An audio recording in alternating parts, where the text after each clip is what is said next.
నేను 5 డబ్బాల దాకా తీసుకున్నా, 150 రూపాయల దాకా అయినాయి. చూడండి, ఇలా శుభ్రం చేసుకోవాలి. ఇవి షుగర్ ఉన్న వారికి కంట్రోల్ చేస్తుందంట షుగరు. ఇది తింటే చపాతీలో చూడండి ఎంత బాగున్నాయో. కానీ తినడం కూడా కొంచెం కష్టమే, చేదు ఉంటాయి. నేను తిన్నా, చేదుగా ఉన్నాయి. కాకపోతే ఇక చిన్న కాకరకాయలు కూర చేసుకున్నట్టుగా చేసుకోవాలి. చపాతీలకి ఇక పర్లేదు, నార్మల్గా ఉంటాయి.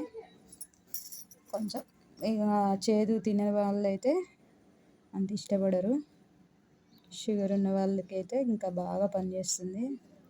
డైటింగ్ చేసే వాళ్ళకు కూడా, లావుగా ఉన్నవాళ్ళు డైటింగ్ చేసే వాళ్ళకు కూడా ఇవి మంచిగా పనిచేస్తాయి. చూడండి, ఇలా శుభ్రం చేసుకున్న తర్వాత ఇలా ఉంటాయి. ఇలా ఉన్న వాటిని చూడండి ఎట్లున్నాయో చెత్త చెత్తగా.